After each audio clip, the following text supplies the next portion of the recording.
ঝড়, শেখ হাসিনার ৩ সাক্ষাৎকারের রাজনীতিতে নতুন স্রোত। তিনি ফিরবেন তো? কবে? আন্তর্জাতিক অঙ্গনে আবারও আলোচনার কেন্দ্রবিন্দু শেখ হাসিনা। ব্রেকিং নিউজ, আন্তর্জাতিক অঙ্গনে নতুন আলোচনার ঢেউ। রয়টার্স সাক্ষাৎকারে শেখ হাসিনার রাজনৈতিক বার্তা, নির্বাচন বৈধ হবে না আওয়ামী লীগ ছাড়া। এতক্ষণ শুনছিলেন সংবাদ শিরোনাম, এবার বিস্তারিত। ব্রেকিং নিউজ, আন্তর্জাতিক অঙ্গনে নতুন ঝড়, শেখ হাসিনার ৩ সাক্ষাৎকারের রাজনীতিতে নতুন স্রোত। তিনি ফিরবেন তো? কবে? আন্তর্জাতিক অঙ্গনে আবারও আলোচনার কেন্দ্রবিন্দু শেখ হাসিনা। একদিনে আন্তর্জাতিক ৩টি শীর্ষ গণমাধ্যমে দেওয়া তার ৩টি সাক্ষাৎকার ঘিরে দেশজুড়ে শুরু হয়েছে ব্যাপক আলোচনা। কেউ বলছেন শেখ হাসিনা আর ফিরবেন না, আবার অনেকেই বলছেন এই ৩টি সাক্ষাৎকারেই শেখ হাসিনা স্পষ্টভাবে জানিয়েছেন তিনি ফিরবেন, তবে সংবিধানের শাসন ও গণতন্ত্র পুনঃপ্রতিষ্ঠার পরেই।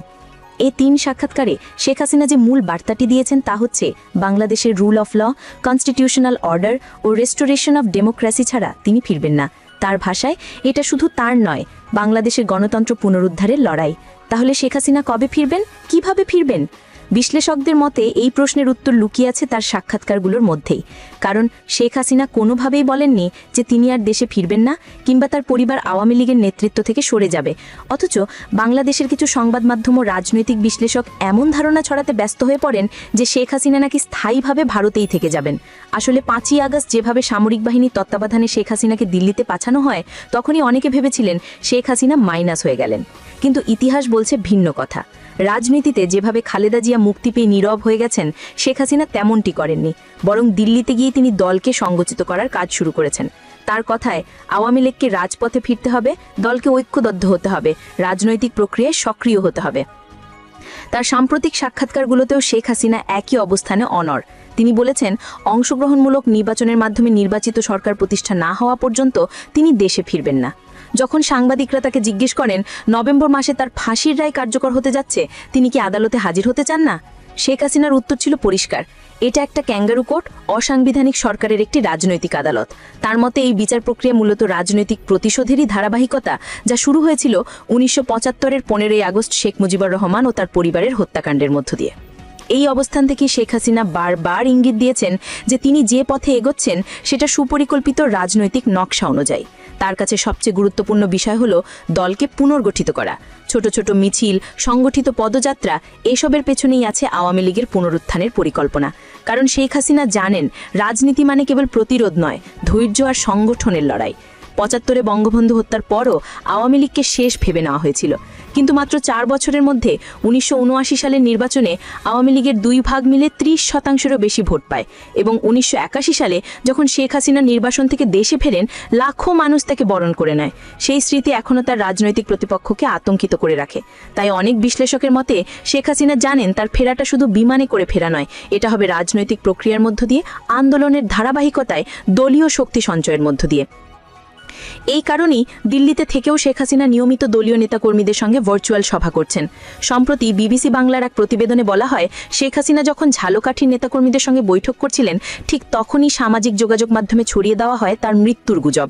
শেখ হাসিনা নিজেই পরে অডিও বার্তায় জানান, আমি একদম সুস্থ আছি, আমাকে তো দেশকে উদ্ধার করতে হবে, মানুষকে উদ্ধার করতে হবে। এই অডিও বার্তাই আবার প্রমাণ করে শেখ হাসিনা রাজনৈতিকভাবে নিষ্ক্রিয় নন, বরং তার বক্তব্য, তার যোগাযোগ, তার কর্মপরিকল্পনা সবকিছুই ইঙ্গিত দিচ্ছে তিনি লড়াইয়ে আছেন, সক্রিয় আছেন। তাহলে শেখ হাসিনার ফেরার রোডম্যাপ কি? তার ভাষায়, বাংলাদেশে যখন সংবিধানের শাসন পুনঃপ্রতিষ্ঠিত হবে, আইনের শাসন নিশ্চিত হবে, অংশগ্রহণমূলক নির্বাচন হবে, তখনই আমি ফিরব। এ বক্তব্য শুধু রাজনৈতিক ঘোষণা নয়, এক অর্থে চ্যালেঞ্জও। বর্তমানে যে শাসন ব্যবস্থা তাকে নির্বাসনে পাঠিয়েছে, সেই ব্যবস্থাকে তিনি রাজনৈতিকভাবে পরাজিত না করা পর্যন্ত ফেরার কোনো মানেই বলে মনে করেন তিনি। আওয়ামী লীগের অভ্যন্তরেও এখন এই বার্তাই স্পষ্ট। দলের নেতারা মনে করছেন শেখ হাসিনা চাইছেন দলকে নতুন করে রাজপথে নামাতে, সংগঠিত করতে এবং আন্তর্জাতিক অঙ্গনে রাজনৈতিক বৈধতা ফিরিয়ে আনতে। রয়টার্সের সাক্ষাৎকারে শেখ হাসিনার আরেকটি মন্তব্য বিশেষভাবে আলোচিত। তার ছেলে সজীব ওয়াজেদ জয়কে নিয়ে প্রশ্ন করা হলে তিনি বলেছেন, আওয়ামী লীগের ভবিষ্যৎ কোনো ব্যক্তি বা পরিবারের উপর নির্ভরশীল নয়। আওয়ামী লীগ বাংলাদেশের রাজনীতিতে থাকবে, সরকারে হোক বা বিরোধী দলে। এ বক্তব্যে শেখ হাসিনা একদিকে নিজের পরিবারের ভূমিকা সীমিত রাখার ইঙ্গিত দিয়েছেন, অন্যদিকে দলীয় প্রক্রিয়াকেই প্রাধান্য দিয়েছেন। ইতিহাসের ধারাবাহিকতায় দেখলে বিষয়টি স্পষ্ট। ১৯৮১ সালেও শেখ হাসিনা ফেরেননি ব্যক্তিগত সিদ্ধান্তে, ফিরেছিলেন দলের আহ্বানে। তাই এবারও তিনি ফিরবেন তখনই যখন দল প্রস্তুত হবে, রাজপথ প্রস্তুত হবে, রাজনৈতিক লড়াই একটি সুনির্দিষ্ট পরিণতিতে পৌঁছাবে। শেখ হাসিনার এই রাজনৈতিক অবস্থান তার প্রতিপক্ষকে যেমন অস্থির করে তুলেছে, তেমনি আন্তর্জাতিক মহলকেও ভাবিয়ে তুলেছে। একদিকে তার বিরুদ্ধে মামলা ও রায়, অন্যদিকে তার স্পষ্ট ঘোষণা। এই দুই মেরুর টানাপোড়েনেই এখন বাংলাদেশের রাজনীতি। তবে ইতিহাসের শিক্ষা শেখ হাসিনার খুব ভালো জানা। ৭৫, ৮১, ৯০ কিংবা ২০০৭ প্রতিটি অধ্যায়ে তিনি দেখেছেন পতন, নির্বাসন, আবার ফিরে আসা। তাই এবারও তিনি সময়ের অপেক্ষায়। তিনি জানেন যখন দল প্রস্তুত হবে, জনগণ যখন রাজপথে থাকবে, তখনই তার ফেরা অনিবার্য হয়ে উঠবে। সেই ফেরাটা হবে শুধু শেখ হাসিনার নয়, একটা রাজনৈতিক ধারার, একটা আদর্শের পুনরুত্থান। তাই আজকের বাস্তবতা তাই বলছে, শেখ হাসিনা এখন আর কেবল একজন নির্বাসিত রাজনৈতিক নন, তিনি এক রাজনৈতিক প্রতীকে পরিণত হয়েছেন। তার প্রতিটি বক্তব্য, প্রতিটি অঙ্গীকার এখন বাংলাদেশের রাজনীতির ভবিষ্যৎ দিক নির্দেশ করছে। শেখ হাসিনার ভাষায়, আমাকে তো আমার দেশকে উদ্ধার করতে হবে, মানুষকে উদ্ধার করতে হবে। সম্ভবত এই বাক্যেই লুকিয়ে আছে তার প্রত্যাবর্তনের রূপরেখা। ব্রেকিং নিউজ, আন্তর্জাতিক অঙ্গনে নতুন আলোচনার ঢেউ। রয়টার্স সাক্ষাৎকারে শেখ হাসিনার রাজনৈতিক বার্তা, নির্বাচন বৈধ হবে না আওয়ামী লীগ ছাড়া। আন্তর্জাতিক